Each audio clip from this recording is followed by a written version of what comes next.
Rhea Ripley's stink face on Nia Jax. I've got the video. I know you've seen it, so let's watch the video again. So bear with me 1 minute while I tee it up. Okay, we're back. God, that's noisy. That's a good kickoff. Oh, yeah. It was a good kick as well. Oh, yeah, great kick. Now she places the crowd, looks at them, says, hey, should I do it? She's down. Yeah, okay. Does she not do, I don't think she does like the makeup or whatever for the house shows. She doesn't do all the like black lipstick stuff. And now she pulls it up. Oh, God. And now this is the first time they've ever seen that. She was in there, too. Look at Nice face. Look at Nice face at the end. Oh, yeah, like, what the hell? Now, that is entertaining. Oh, yeah. I would say. I liked it. So, who was Yokozuna made that famous, right? No, your best friend Rikishi made that famous. Oh, did he? Oh, yeah. So, Yokozuna didn't do it? No, he did that bonsai splash where he killed people. Oh, yeah. Okay. No, I had him Rikishi confused. shoved his bot in people's faces. Well, it got over. It really got over. Would you volunteer? Would you volunteer for such a move to be done on you by Rhea Ripley? I wouldn't volunteer for it. But if they said, "Hey, do it," okay. It's just part of the job. Her husband, AEW star Buddy Matthews, then tweeted... But if Rikishi did it to me, I'd have a little taser. I'd pull it out. He'd come out there. See, that's what I do. I protect myself. We need to get on Rikishi more at one point. 5 fabulous weeks in TNA with Rikishi. We need to get involved with that at one point.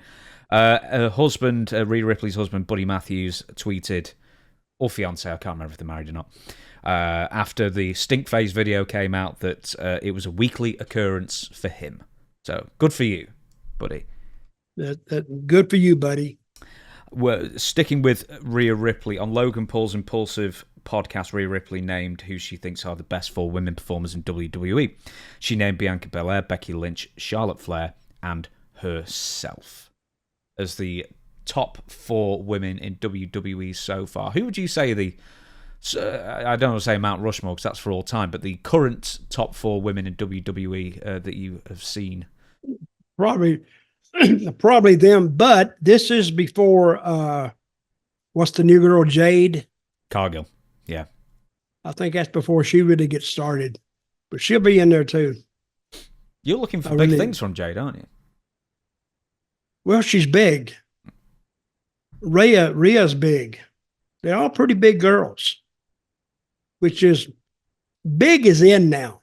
It seems that a lot of the women in WWE now are really athletic, and they're not like bodybuilding monsters. Although, like Rhea Ripley's, huge. Bianca Belair, Jade Cargill, they're all, they're not like China, but they all are and look athletic and like they could do some serious damage. You've got the smaller girls as well, like Becky Lynch and who's that one that was always knocking around Bray Wyatt, or like Mandy Rose, who wasn't there anymore, someone like that.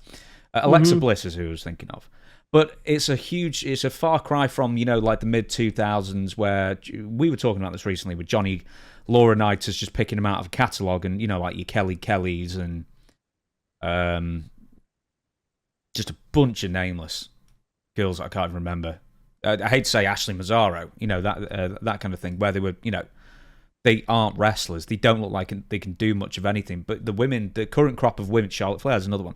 The current crop of women, they all look like proper athletes, and that's sort of the best of all worlds. They've been trained too. Yeah. So, and they were fans for the most part who got into wrestling because they wanted to be wrestlers. It's not like the old days where this was just a stopgap for them before they went into, I don't know, celebrity chefing or whatever they wanted to do. Well, the women, when I got into the business, some of them would stop a train. They'd stop a train and back it up if they stood in front of it. But these girls were tough. They traveled. They traveled like we traveled. And some of it wasn't very, very glamorous. And they didn't get paid either. And they didn't get paid. They got paid like crap. Now, I got heat with it was Moolah's girls. and they're still around reading the internet or whatever, but they were saying I made some wrong assumptions about the Moolah years because, and why did I make these assumptions just off the top of my head? No, these girls told me. They told me what Moolah was like. So, and I don't know if it's true or not. That's what they told me. So how would I even know anything about it? I mean, just meeting them in the dressing room or, going to eat with them or whatever, they were talking and the conversation would come up and they were all down on Moolah. No, they didn't make any money. Moolah would make these deals with these promoters, and sometimes he would tell them they would instruct her to bring such and such of a talent in, one of the girls, and she'd be obligated to bring her in because this is how Moolah made her living. Now, I don't think if the girls knew what they were going to make, all they knew what they made is what Moolah ended up paying them. Because Moolah would get all the girls' money, I hear, and then she would take that and then cut it again.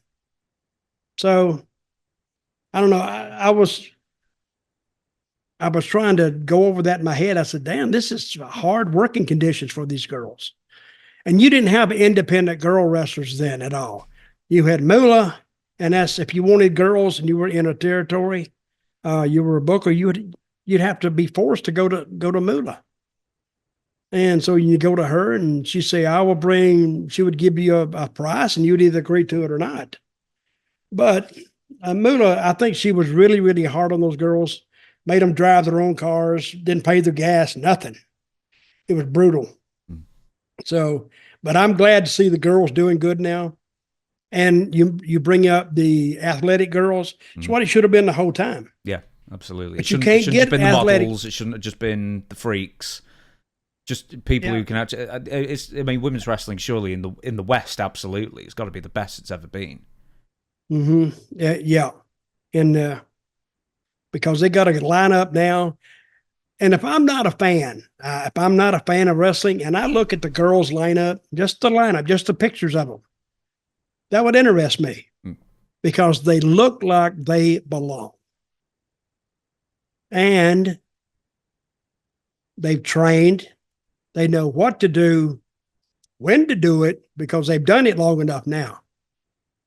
But Becky Lynch got there right when I was leaving WWE, and I could tell then she had it because it's the way.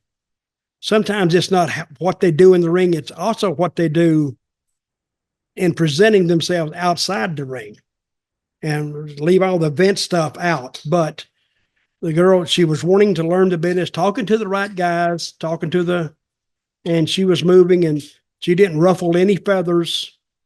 And that's what newcomers should do. They should seek knowledge and with everybody. And I think Becky Lynch did a great job of that. I think all the girls are doing a good job of that now. And when you watch their matches, they know what they're doing and when to do it because they're in a place now. And they got the training center, and the training center, it has a few flaws in it too, I think, but they're training every day, and that's what they should do.